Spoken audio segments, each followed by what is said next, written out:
کیونکہ انہوں نے یہ بھی خدشہ ظاہر کیا کہ اگرچہ آپ نے 102 کہا ہے لیکن ہماری اطلاع کے مطابق اس سے بہت زیادہ جو ہے اشخاص ہیں، اس لیے ایک سراسیمگی پائی جاتی ہے ان لوگوں میں کہ کچھ لوگ یہ نہ ہو کہ وہ مسنگ ہی ہو گئے ہیں، کیونکہ مسنگ کی ٹرم بھی آپ جانتے ہیں کہ کتنی زیادہ وہ ایک رپل کریٹ کرتی ہے خاندانوں میں، فیملیز میں.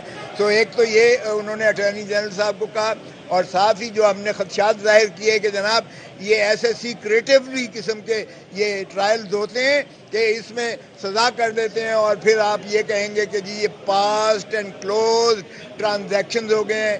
اور محرم علی کے کیس میں آگے بڑھیں اور آپ کو بتائیں، قائم مقام صدر صادق سنجرانی نے فائنانس بل 2023-24 کی منظوری دے دی ہے. بل پر دستخط کر دیے. قائم مقام صدر کے دستخط سے بجٹ کی منظوری کا عمل مکمل ہو گیا. گزشتہ روز قومی اسمبلی نے فائنانس بل کی منظوری دی تھی، جس کے بعد اسے دستخط کے لیے صدر مملکت کو بھجوایا گیا تھا. گزشتہ روز قومی اسمبلی میں فائنانس بل میں مزید ترامیم کے تحت 215 ارب کے نئے ٹیکس عائد کیے گئے ہیں.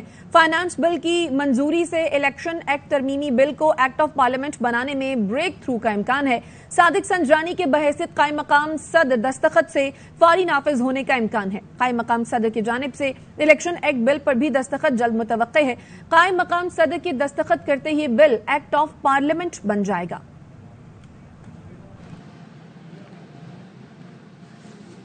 حکومت کی چھٹی کے دن بھی آئی ایم ایف کو منانے کی سر توڑ کوششیں. رات گئے طویل ورچوئل مذاکرات ہوئے. معاون خصوصی برائے خزانہ طارق باجوہ، سیکرٹری خزانہ اور چیئرمین ایف بی آر شریک ہوئے. ایکسٹرنل فائنینسنگ پر رعایت کی بات کی گئی. مذاکرات میں سالانہ $1 لاکھ پاکستان لانے کی اسکیم پر ڈیڈ لاک برقرار رہا. آئی ایم ایف تاحال پاکستانی موقف سے مطمئن نہ ہو سکا. آئی ایم ایف کو نئی ٹیکسز، بجٹ منظوری اور شرائط پر عمل درآمد سے متعلق آگاہ کیا گیا. معاشی ٹیم نے آئی ایم ایف حکام کو اسٹاف لیول معاہدے کی درخواست کی. آئی ایم ایف نے سخت معاشی پالیسیز جیسے اقدامات پر عمل درآمد کو سراہا. $1 لاکھ کی اسکیم پر بجٹ میں بات نہ ہونے پر وضاحت بھی مانگ لی.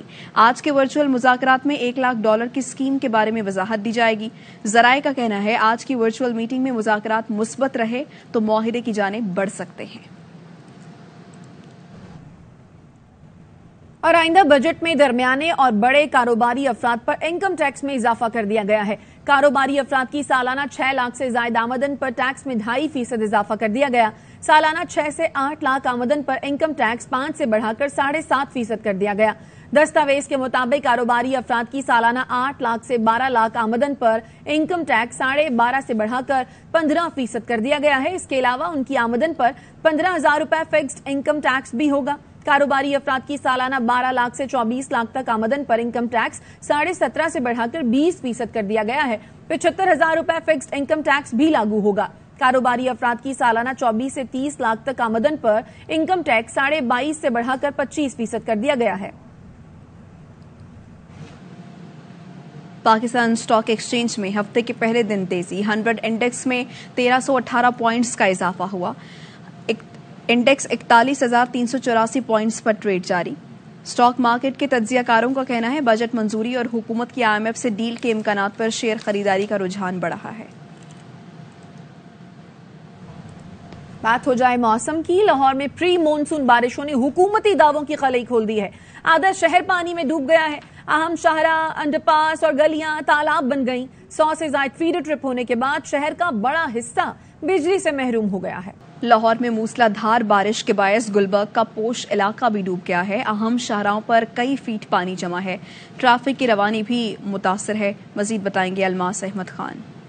یہ اٹلی کا شہر وینس بالکل نہیں ہے، یہ لاہور ہے، پاکستان کا دل جسے کہا جاتا ہے. بارش کو ختم ہوئے تقریباً 6 گھنٹے ہو چکے ہیں اور لاہور کی صورتحال آپ دیکھ سکتے ہیں. یہاں پہ بھی جا رہے ہیں، پانی پانی ہے. بس یہ واسا کی گاڑیاں وغیرہ کھڑی ہیں ادھر، لیکن کام کوئی بھی نہیں کر رہا. یہ گلبرگ کے علاقے میں 2 انڈر گراؤنڈ واٹر ریزروائر بنائے گئے تھے اس لیے کہ جو پری مونسون اور مونسون کی بارشوں کا پانی سڑکوں پہ نہ کھڑا اور وہ انڈر گراؤنڈ واٹر ریزروائر میں چلا جائے، لیکن اس کے باوجود بھی لاہور کی سڑکوں کا یہ حال ہے. پری مونسون کی یہ پہلی بارش ہوئی اور اس نے تمام جو ادارے ہیں، واسا ہے، اس کے علاوہ جتنے بھی ادارے ہیں ان کی کارکردگی کا پول کھول دیا ہے. اگر گلبرگ کا یہ حال ہے تو باقی شہر کی صورتحال کا آپ خود ہی اندازہ کر سکتے ہیں. جی اسلام آباد، پنجاب، بلوچستان، خیبر پختونخوا اور آزاد کشمیر میں شدید بارشوں سے نظام زندگی درہم برہم. مختلف حادثات میں خواتین اور بچوں سمیت 16 افراد جاں بحق ہو گئے. Welcome back. خبر آپ کو دیں لاہور سے، جہاں پر چودھری پرویز الہی کے خلاف ایف آئی اے میں منی لانڈرنگ کا کیس. ضلع کچہری عدالت نے چودھری پرویز الہی کو جوڈیشل ریمانڈ پر جیل بھجوا دیا ہے. بات کریں گے عابد خان ہمارے ساتھ موجود ہیں. بتائیے عابد. بالکل جی، آج ایف آئی اے کی جانب سے چودھری پرویز الہی کو judicial magistrate Ghulam Murtaza work کی عدالت میں پیش کیا گیا اور 14 روزہ جسمانی ریمانڈ مانگا گیا. ایف آئی اے کی جانب سے کہا گیا کہ ایک سائرہ بانو نامی جو مبینہ طور پر چودھری پرویز الہی کے اہلیہ ہیں، ان کے اکاؤنٹ میں جو ہے وہ کروڑوں روپے کی منی لانڈرنگ کی گئی. محمد زمان جو ہے وہ درمیان کا جو ہے وہ مڈل مین کا کردار ادا کرتا تھا، سارے پیسے چودھری پرویز الہی کے پاس لے کر آتا تھا. تاہم چودھری پرویز الہی کے وکیل کا یہ کہنا تھا کہ کسی بھی قسم کا کوئی ثبوت موجود نہیں ہے. جو آڈیو ریکارڈنگ پیش کی گئی، جو بینک اسٹیٹمنٹ پیش کی گئی اور جتنے بھی ثبوت پیش کیے گئے ان میں کہیں بھی چودھری پرویز الہی کا نیکسس ثابت نہیں ہوتا. انہوں نے عدالت سے سزا کی کہ نہ صرف جسمانی سزا مسترد کی جائے بلکہ انہیں اس مقدمے سے ڈسچارج کیا جائے. عدالت نے مخلہ کے دلائل مکمل ہونے کے بعد چودھری پرویز الہی کی جسمانی سزا مسترد کر دی اور 14 روزہ جوڈیشل ریمانڈ پر جیل بھجوا دیا. عابد آپ کا شکریہ. اداروں کے خلاف متنازع بیان. سیشن عدالت نے ایف آئی اے کو شہباز گل کو گرفتار کرنے کا حکم دے دیا. عدالت نے کہا شہباز گل پاکستان میں جس ایئرپورٹ پر نظر آئیں گرفتار کر کے پیش کیا جائے. چیئرمین نادرا شہباز گل کے شناختی کارڈ بلاک کریں. جج نے کہا شہباز گل دانستہ کیس کے ٹرائل کو آگے نہیں بڑھانا چاہتے. شہباز گل کی فیصل آباد کی رہائش گاہ کے باہر اشتہاری قرار دینے کا اشتہار چسپاں کیا جائے. عدالت نے ڈی سی فیصل آباد اور اسلام آباد کو شہباز گل کی پراپرٹیز کی رپورٹ 3 دن میں دینے کا بھی حکم دیا ہے. ادھر اے ٹی سی نے ڈاکٹر یاسمین راشد کی بعد از گرفتاری درخواست ضمانت خارج کر دی. یاسمین راشد پر شیر پاؤ پل پر سڑک بلاک کرنے، اداروں کے خلاف تقریر کرنے اور جلاؤ گھیراؤ کا مقدمہ درج ہے. عدالت نے عدم پیروی پر ڈاکٹر یاسمین راشد کی درخواست ضمانت خارج کی. اور دبئی پاکستانی سیاست کا مرکز بن گیا. آصف زرداری اور نواز شریف کے درمیان آج دبئی میں ملاقات طے ہے. ملاقات میں بلاول بھٹو زرداری اور مریم نواز بھی شریک ہوں گے. نواز شریف سے ملاقات میں آصف زرداری میثاق معیشت معاہدہ کرنے پر بات کریں گے. ملاقات میں معاشی صورتحال اور آئندہ کے لاہے عمل پر غور ہوگا. سابق وزیر اعظم نواز شریف فیملی کے ہمراہ شاہی خاندان کی فراہم کردہ رہائش گاہ ایمریٹس ہلز میں قیام پذیر ہیں. گزشتہ روز نواز شریف نے رائل فیملی اور دبئی کی بزنس کمیونٹی کی عام شخصیات سے ملاقاتیں کی. نواز شریف دبئی میں چند دن قیام کے بعد ابوظہبی اور سعودی عرب بھی جائیں گے. سعودی عرب میں 1 ہفتہ قیام کے بعد واپس دبئی آئیں گے. مریم نواز کے ہمراہ دبئی کی عام شخصیات سے بھی ملیں گے. عید الاضحیٰ پر مسلم لیگی وفد بھی سابق وزیر اعظم نواز شریف سے ملاقات کرے گا. کراچی کے علاقے کماڑی کے پی ٹی گراؤنڈ کے قریب بے نظیر انکم سپورٹ پروگرام کے باہر بھگدڑ مچنے سے 20 خواتین بے ہوش ہو گئیں، جن میں سے 3 کی حالت تشویشناک ہے. ریسکیو ٹیموں نے متاثرہ خواتین کو اسپتال منتقل کر دیا ہے. چلاس میں بھی گورنر فارم میں بی آئی ایس پی دفتر میں بدنظمی کے بعد فائرنگ ہوئی. فائرنگ سے 2 افراد زخمی ہوئے، جن کو RHQ اسپتال منتقل کیا گیا. اہل علاقہ کا فائرنگ کے خلاف احتجاج کیا گیا. اسپورٹس کلب کے وفد کا جناح ہاؤس لاہور کا دورہ. وفد کا کہنا تھا کہ 9 مئی کو جناح ہاؤس کو جلانے والوں کو کیفر کردار تک پہنچانا حکومت کی ذمہ داری ہے.